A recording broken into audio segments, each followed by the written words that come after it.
Hi children, good morning. Welcome to my class. Children, at previous class we discussed about the Sabale.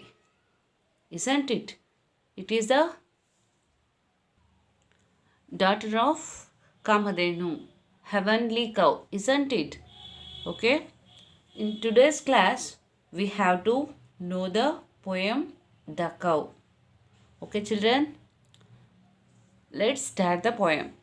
All of you open your textbook and come to page number 58. Now I am going to recite a poem. All of you listen carefully and point out the finger. Poetry, The Cow. The friendly cow, all red and white, I love with all my heart. She gives me cream with all her might to eat with apple tart. She wanders lowing here and there, and yet she cannot stray. All in the pleasant open air, the pleasant light of the day. Light of day. The blown by all the winds and pass, and wet with all the showers. She walks among the meadow grass and eats the meadow flowers. Written by Robert Louis Stevenson. Okay, children. Let's we know the words to know. Words meaning. Okay, children. Cream, kene. Might, strength. Apple tart, apple cake. Wanders, goes here and there without any aim. Lowing, sound made by cows. Stray, debate. Pleasant, nice. Meadow, grassland. Okay. The cow. Children, we know that the cow is one of the domestic animal and very useful animals to us. We get very benefit from the cow. Isn't it, children? Yes. Let's we know the poem about the cow. The friendly cow, all red and white. Here, what the poet is saying here, the cow is very friendly to me. Okay, ಇಲ್ಲಿ poet ಏನು ಹೇಳ್ತಿದ್ದಾರೆ ಅಂತಂದರೆ, ಈ ಏನು cow ಅನ್ನೋದು ನನಗೊಂದು ಒಳ್ಳೆ friend ಇದ್ದಾಗೆ, ಅಥವಾ the friendly cow all red and white ಹೇಗಿರತ್ತೆ ಅಂತಂದರೆ, it's look red and white in colour. Okay, ಯಾವ ಕಲರ್ ಇರುತ್ತೆ? ರೆಡ್ ಮತ್ತು ವೈಟ್ ಕಲರ್ ಮಿಕ್ಸಪ್ಪಲ್ಲಿರುತ್ತೆ. I love with all my heart. ಇಲ್ಲಿ ಏನು ಮಾಡ್ತಿದ್ದಾರೆ? The poet says I love the cow with all my heart ಅಂತಂದರೆ ಫುಲ್ ಆಫ್ ಮೈ ಹಾರ್ಟ್ ಅಂತ. ಏನು, ನಾನು ಹೃದಯಪೂರ್ವಕವಾಗಿ ಅಂತ ಏನು ಹೇಳ್ತೀವಲ್ಲ ಕನ್ನಡದಲ್ಲಿ, ಹಾಗೆ ವಿತ್ ಆಲ್ ಮೈ ಹಾರ್ಟ್, ನಾನಿಲ್ಲಿ ಅದನ್ನು ತುಂಬ ಹೃದಯಪೂರ್ವಕವಾಗಿ ಅಥವಾ ಮನಸ್ಪೂರ್ವಕವಾಗಿ ನಾನು ಇದನ್ನು ಇಷ್ಟಪಡ್ತೀನಿ ಅಥವಾ ಪ್ರೀತಿಸ್ತೀನಿ. She gives me cream with all her might to eat with apple tart. She gives me cream. Okay, what does cow give us? It's give us milk, isn't it? The milk is, it's with cream, isn't it? ಇಲ್ಲಿ ಹೇಗಿರತ್ತೆ ಅಂತಂದರೆ, ಹಾಲು ಕೆನೆಯಿಂದ ಕೂಡಿರುತ್ತೆ ಅಥವಾ ಕೆನೆ ಭರಿತವಾಗಿರುತ್ತಲ್ವಾ.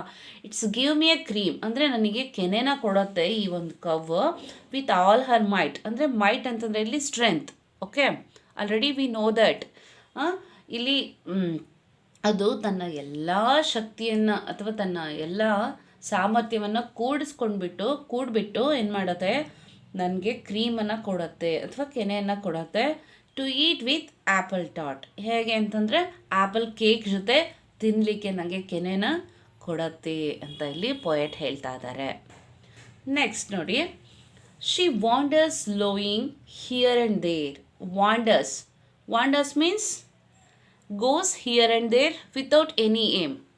ಅಂದರೆ ಇಲ್ಲಿ wonders ಅದು ಏನು ಮಾಡುತ್ತೆ, ಇಡೀ ದಿನ ಸುತ್ಕೊಂಡು ಬರುತ್ತೆ. ಇಲ್ಲಿ ವಾಂಡರ್ಸ್ ಅಂದರೆ ಸುತ್ತಾಡೋದು. ಎಲ್ಲಿ? ಹಿಯರ್ ಆ್ಯಂಡ್ ದೇರ್, ಇಲ್ಲಿ ಅಲ್ಲಿ ಎಲ್ಲಾದರೂ ಸರಿ. ಓಕೆ, ಇಲ್ಲಿ ಏನು ಮಾಡತ್ತಿದ್ದು? ಅಲ್ದಾಡೋದು. ವಾಂಡರ್ಸ್ ಅಂದರೆ ಸುತ್ತಾಡೋದು, ಅಲೆದಾಡೋದು. ಅಂದರೆ ವಿತೌಟ್ ಎನಿ ಏಮ್. ಅದು ಯಾವುದೇ ರೀತಿ ಒಂದು ಏಮ್ ಅಂದರೆ ಒಂದು ಗುರಿ ಇಟ್ಕೊಂಡಿರಲ್ಲ, ನಾನು ಇಲ್ಲಿಗೆ ಹೋಗಬೇಕು ಅಲ್ಲಿಗೆ ಹೋಗಬೇಕು ಅನ್ನೋ ಯಾವುದೇ ರೀತಿ ಒಂದು ಏಮ್ ಇರಲ್ಲ. Without any aim it's goes here and there, isn't it? It's with how it's going with lowing here and there. lowing ಅಂತಂದರೆ ಸೌಂಡ್ ಮೇಡ್ ಬೈ ಕೌಸ್. ಇಲ್ಲಿ ಕೌ ಏನು ಸೌಂಡ್ ಮಾಡೋದಲ್ಲ, ಅಂಬ ಅಂಬ ಅಂತ ಸೌಂಡು, ಅದನ್ನು ನಾವಿಲ್ಲಿ ಲೋಯಿಂಗ್ ಅಂತ ಕರಿತೀವಿ. Okay, she wanders lowing here and there. ಅದು ಸುತ್ತಾಡತ್ತೆ, ಅಲೆದಾಡುತ್ತೆ. ಹೇಗೆ ಅಂತ ಅಂದರೆ ತನ್ನ ಸೌಂಡ್ ಮಾಡಿಕೊಂಡು ತನ್ನೇನು ಅಂಬ ಅಂಬ ಅಂತ ಏನು ಸೌಂಡ್ ಮಾಡುತ್ತೆ ಆ ರೀತಿ ಕೂಗ್ಕೊಂಡು ಏನು ಮಾಡತ್ತದು ಇಲ್ಲಿ ಅಲ್ಲಿ ಎಲ್ಲ ಕಡೆನೂ ಅಲ್ದಾಡ್ತಾ ಇರತ್ತೆ. And yet she cannot stray. And yet she cannot stray ಅಂತಂದರೆ, ಸ್ಟ್ರೇ ಅಂತಂದರೆ ಡೆವಿಯೇಟ್. ಓಕೆ, ಅಂದರೆ ಇದು ಎಲ್ಲ ಕಡೆ ಸುತ್ಕೊಂಡು ಬಂದ್ರೂ ಕೂಡ ಎಲ್ಲೂ ಕೂಡ ಮಿಸ್ ಆಗೋದಿಲ್ಲ. ಮತ್ತು ಎಲ್ಲಿಗೆ ಬರುತ್ತೆ? It's correctly it's reach there house or home. Okay, ಇದು ಎಲ್ಲ ಕಡೆ ಅಲ್ಕೊಂಬಂದ್ರೂ ಮತ್ತು ಕೂಡ ಎಲ್ಲಿಗೆ ಬರತ್ತಿದ್ದು? ಎಲ್ಲೂ ಕೂಡ ಹೋಗೋದಿಲ್ಲ, ಅದರ ಮನೆಯೇ ಬಂದು ಸೇರ್ತಾ ಇದೆ. All in the pleasant open air, the pleasant light of day. Okay, all in the pleasant open air. ಅದು ಎಲ್ಲಿ ಸುತ್ತಾಡತ್ತಲ್ವ, where she wanders, it's wanders in the pleasant open air ಅಂತಂದರೆ ಇಲ್ಲಿ ಅದು ಏನು ಸುತ್ತಾಡೋದಕ್ಕೆ ಅಂತ ಹೋಗ್ತಾ ಇದೆ, ಅದು that is the open nature. ಆ ನೇಚರಲ್ಲಿ ಏನಿರುತ್ತೆ? Pleasant open air. ಇಲ್ಲಿ ಪ್ಲೆಸೆಂಟ್ ಅಂತಂದರೆ ನೈಸ್, ಅರ್ಥ ಆಯ್ತಾ?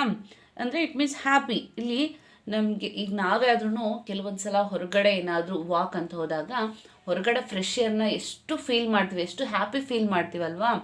ಇಲ್ಲೂ ಕೂಡ ಹಾಗೇ ಕೌ ಕೂಡ ಏನು ಮಾಡ್ತಿದೆ, ಇಲ್ಲಿ ಏನು ಹೊರಗಡೆ ಹೋದಾಗ ಅಲ್ಲಿ ಅದಕ್ಕೆ ತುಂಬ ಪ್ಲೆಸೆಂಟ್ ಓಪನ್ ಏರಲ್ಲಿ ಇದೆ. And pleasant light of day. ಮತ್ತು ಪ್ಲೆಸೆಂಟ್ ಲೈಟ್ ಆಫ್ ಡೇ ಅಂದರೆ ಈ ಒಂದು ಸೂರ್ಯನ ಬೆಳಕಿನಿಂದ ಕೂಡಿರುವಂತಹ ಪ್ಲೆಸೆಂಟ್ ಡೇ. ಓಕೆ, ಅಂಥ ಒಂದು ನೇಚರಲ್ಲಿ ಇದೇನು ಮಾಡ್ತಾ ಇದೆ? ಅಲ್ದಾಡ್ತಿದೆ, ಅಥವಾ ವಂಡರ್ಸ್ ಏನು ಮಾಡ್ತಿದೆ? It's goes here and there without any aim. Understood children? Okay, next stanza. The blown by all the winds that pass and wet with all the showers. ಮತ್ತು ಇದೇನು ವಂಡರ್ ಮಾಡುವಾಗ blown by the all the wind that pass. ಇಲ್ಲಿ ಗಾಳಿ ಹೇಗೆ ಬೀಸತ್ತೆ ಅಂತಂದರೆ ತುಂಬ pleasant ಇರತ್ತೆ. ಇಲ್ಲೂ ಕೂಡ ಆ ಒಂದು ಏನು ನಾನು ಹೇಳ್ದೆ ಅಲ್ವಾ ಮಕ್ಕಳು ನಿಮಗೆ, ನಾವು ಕೂಡ ಹೋದಾಗ ಏನಾದರೂ ವಾಕ್ ಹೋಗ್ತೀವಿ ಅಂತಂದಾಗ ಆ ಒಂದು ಫ್ರೆಶ್ ಏರ್ನ ಎಷ್ಟು ಫೀಲ್ ಮಾಡ್ತೀವಲ್ವ, ತುಂಬ ಹ್ಯಾಪಿ ಅನಿಸುತ್ತೆ. ಇಲ್ಲೂ ಕೂಡ ಇಲ್ಲಿ ವಿಂಡ್ಸ್ ಹೇಗೆ ಅಂತಂದರೆ ತುಂಬ ಇದೇನು ಬ್ಲೋಸ್ ಅಂದರೆ ಗಾಳಿ ಬೀಸತ್ತಲ್ವಾ. And wet with all the showers. ಹಾಗೆ ಆ ಒಂದು ಗಾಳಿಯಲ್ಲೂ ಕೂಡ ಇರುತ್ತೆ ಇದು. ಮತ್ತು wet with all the showers. In case ಏನಾದರೂ ಮಳೆ ಬಂದರೆ, ಇದೇನು ಶವರ್ಸ್ ಅಂತಂದರೆ ಮೇಲಿಂದ ಏನು ನೀರು ಬರುತ್ತಲ್ಲ, ಬೀಳತ್ತಲ್ವ ಮಳೆ ನೀರು, ಆಗೇನಾಗುತ್ತದು ವೆಟ್, ನೆನ್ಕೊಳ್ಳುತ್ತೆ ಸ್ವಲ್ಪ ಮಳೆಯಲ್ಲಿ. Okay, she walks among the meadow grass. ಮತ್ತು ಇದು ಎಲ್ಲಿ ವಾಕ್ ಮಾಡ್ಕೊಂಬರತ್ತೆ ಅಂತಂದರೆ ಅಮಾಂಗ್ ದ ಮಿಡೋ ಗ್ರಾಸ್.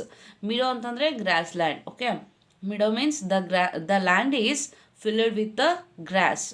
ಅಂದರೆ ಹಸಿರಿನಿಂದ ಕೂಡಿರುವಂತಹ ಪ್ರದೇಶ ಏನಿರುತ್ತಲ್ಲ, ನಿಮಗೆ ಗೊತ್ತಿರುತ್ತೆ ಮಕ್ಕಳೇ. ಆಲ್ಮೋಸ್ಟ್ ಈ ಏನು ಹಸುದನ ಮತ್ತು ಕರುಗಳಾಗಿರ್ಬೋದು, ಕುರಿ, ಮೇಕೆ, ಅವೆಲ್ಲ ಈ ಒಂದು ಹಚ್ಚ ಹಸಿರಾದಂತಹ ಪ್ರದೇಶದಲ್ಲಿ ಏನು ಮಾಡ್ತಿರ್ತವೆ? ಮೇಯ್ತಾ ಇರ್ತಾವಲ್ವಾ, ಅದನ್ನು ನಾವಿಲ್ಲಿ ಮಿಡೋ ಅಂತೀವಿ. It means grassland. ಈ ಹಸಿರಿನಿಂದ ಕೂಡಿರುವಂತಹ ಒಂದು ಭೂಮಿನ ನಾವಿಲ್ಲಿ ಮಿಡೋ ಅಂತ ಹೇಳ್ತೀವಿ. ಆ ಮಿಡೋ ಗ್ರಾಸಲ್ಲಿ ಇದೇನು ಮಾಡತ್ತೆ? ಇಡೀ ದಿನ ವಾಕ್ ಮಾಡತ್ತೆ, ಅಥವಾ ವಾಂಡರ್ಸ್ ಏನು ಅಲ್ದಾಡತ್ತೆ, ಅಥವಾ ತಿರುಗಾಡ್ಕೊಂಬರತ್ತೆ. And eats the meadow flowers. ಮತ್ತು ಅದು ಏನನ್ನು ತಿನ್ನತ್ತೆ ಅಲ್ಲಿ ಅಂತಂದರೆ ಮಿಡೋ ಫ್ಲವರ್ಸ್. ಆ ಏನು ಆ ಗ್ರಾಸ್ ಲ್ಯಾಂಡಲ್ಲಿ ಸಿಗುವಂತಹ ಹಚ್ಚ ಹಸಿರಾಗಿರುವಂತಹ ಗ್ರಾಸ್ ಆಗಿರ್ಬೋದು, ಫ್ಲವರ್ಸ್ ಆಗಿರ್ಬೋದು, ಇದು ಅದರ ಒಂದು ಫುಡ್ ಅಂತ ಹೇಳಿದ್ದಾರೆ ಇಲ್ಲಿ. Okay, understood children? This poem is written by Robert Louis Stevenson. Okay children? Okay, next comprehension. Answer the following questions and share your answer with your partner. Then write the answer in your notebook. Okay, children, this is very simple poem, isn't it? Okay, just you try to answer these questions. Okay, this is the homework for you. Today's homework for you. This is okay. Just you try to answer these questions and send me the answer. Okay, children. First question is, what does the cow give us? It is very simple. We know that the cow give us milk. Or in this poem, what we they say? The cow give us cream. Okay ಹಾಗಾದರೂ ಬರಿಬೋದು ಅಥವಾ milk ಅಂತನಾದರೂ ಬರಿಬೋದು. Okay, it is very simple. Next question, where does she walk? You know where the cow is walk. Just you answer the questions. Next, third question, what does she eat? Okay, this is also very easy. Already you know this poem, then it is not difficult to search the answer, isn't it? Next, fourth question, in what kind of air does the cow wander? Next question, who has written this poem? Okay, children, these 5 questions are very easy and very simple. Just you try to answer these questions and send the answer to me. Okay, next activity. This is also very simple. Match the animals with their sounds. Already you know the some sounds of the animals, isn't it? See, a cow, what its sound makes? What's we call this? Trumpets, bleats, moves, barks, mews. You know, very easy this is. Next, cat, a dog, a sheep, an elephant. Okay, just you match the sounds of this animal.